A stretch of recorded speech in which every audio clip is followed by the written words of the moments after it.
جو موسیٰ علیہ السلام کی قوم میں تھا ایک قارون کا تذکرہ بھی اب ہم کرتے جائیں کہ کیونکہ موسیٰ علیہ السلام کی شریعت میں توریت میں زکوٰۃ لگا دی گئی تھی، اور قارون کہتے ہیں موسیٰ علیہ السلام کا کزن تھا، ان کے چچا کا بیٹا تھا، کچھ کہتے ہیں کہ چچا تھا، کچھ کہتے ہیں کہ چچا کا بیٹا تھا، لیکن بہرحال رشتہ دار تھا یا کزن ہوگا کہیں سے ہی، لیکن بہرحال رشتہ تھا اس کا موسیٰ علیہ السلام کے ساتھ۔ اور قارون کو اللہ تعالیٰ نے ایسی کوئی اس کے ہاتھ میں کہتے ہیں فارمولہ لگا کہ وہ میٹل کو سونا بنا لیتا تھا، دھات کو وہ سونا بنا لیتا تھا، گولڈ بنا لیتا تھا اس کو۔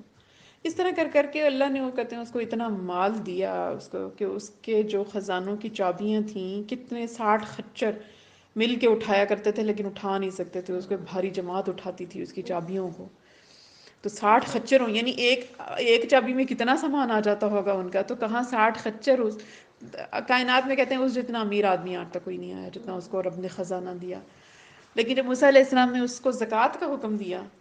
کہ تم نے جو اللہ نے تمہیں جو مال دی ہے اس میں سے زکوٰۃ ادا کرو، تو وہاں پہ اس نے غرور، فخر اور تکبر کا مظاہرہ کیا، تو اس نے کہا موسیٰ یہ تو میری اپنی قابلیت کی وجہ سے یہ مال مجھے ملا ہے۔ یعنی اس کا مقصد یہ تھا کہنے کا کہ میں نے تو خود میرے ہاتھ فارمولہ لگایا تو میں نے اس کو سونا بنایا، جبکہ وہ یہ بھول گیا کہ یہ فارمولہ دینے والا کون ہے، وہ رب کائنات ہے۔ جس طرح آج ہمارے یہاں بہت سے لوگ یہ بھول جاتے ہیں کہ جو رزق دیا ہے ان کو، وہ ان کی کسی قابلیت سے نہیں ملا ہے، تو رزق دینے والی رب کی ذات ہے۔ اللہ نے اگر کسی کو رزق دیا تو اس کا شکر ادا کرنا چاہیے، بجائے اس کے کہ انسان اس کے تکبر کے معاملے میں پڑے، کیونکہ کوئی بھی انسان کوئی حق نہیں رکھتا اللہ کے اوپر۔ جو ہمارے اعمال ہیں وہ ہم حق نہیں رکھتے اللہ کے اوپر کہ اللہ تعالیٰ ہمیں دے، یہ تو رب کی رحمت ہے، یہ تو اس کا شکر ادا کرنا چاہیے۔ اگر اس نے اپنی رحمت کی، جس طرح بنی اسرائیل پہ 1000 نافرمانیوں کے باوجود بھی رب کائنات کی رحمت تھی، تو ہماری 1000 نافرمانیوں کے باوجود بھی رب کائنات کی رحمت ہے کہ ہم صحیح سلامت بیٹھے ہیں،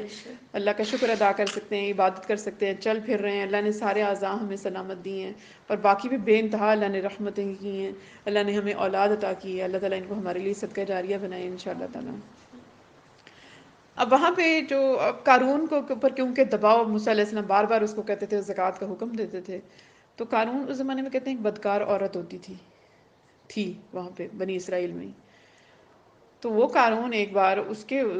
پاس گیا اور اس نے جا کے کہا کہ تم موسیٰ کے اوپر الزام لگاؤ کہ موسیٰ نے مجھ سے برا فعل کیا،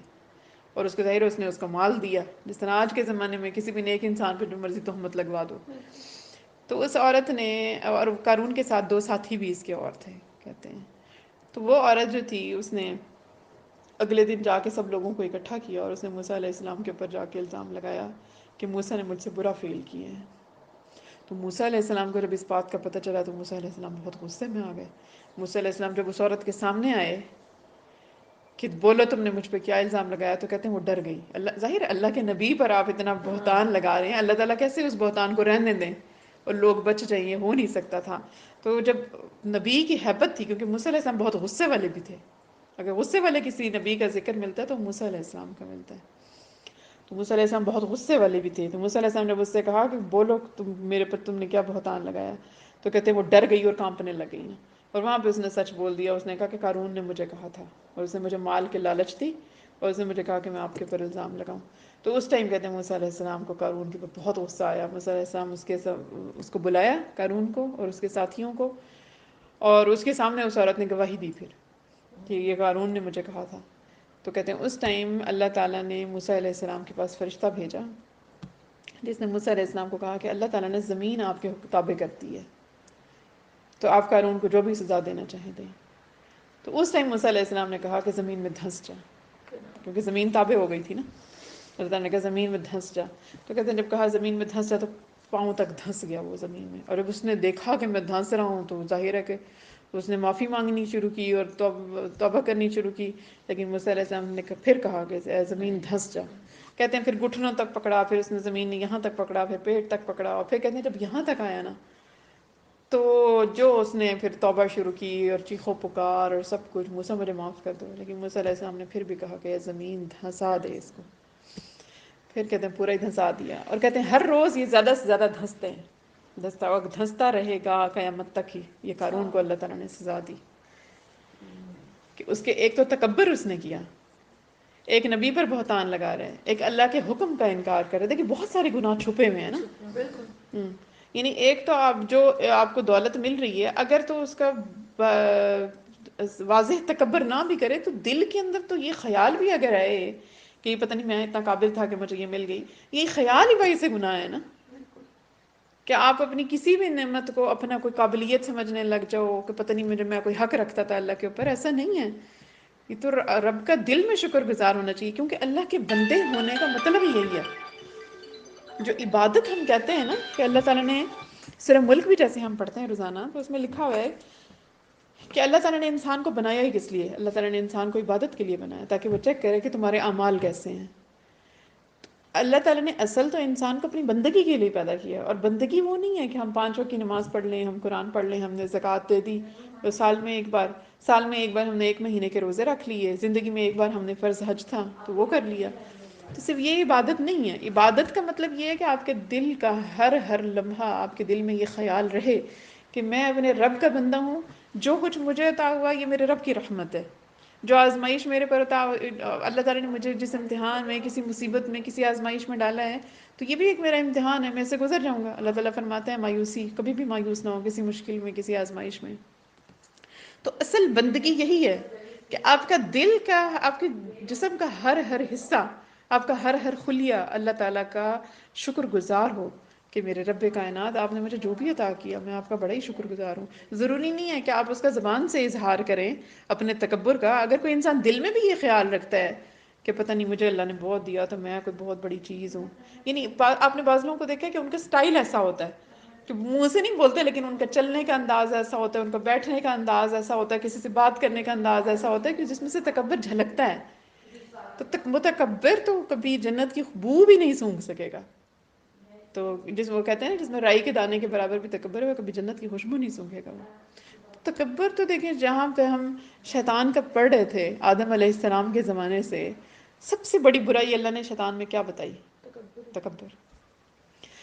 تو اللہ تعالیٰ ہم سب کو اس تکبر سے بچائے، کسی بھی قسم کے تکبر سے، چاہے وہ ہمیں اپنی صحت کے اوپر ناز ہو، ہمیں اللہ نے جو ہمیں رزق دیا، اللہ نے جو ہمیں اولاد دی، اللہ نے اس کے علاوہ بے تحاشا نعمتیں دی ہیں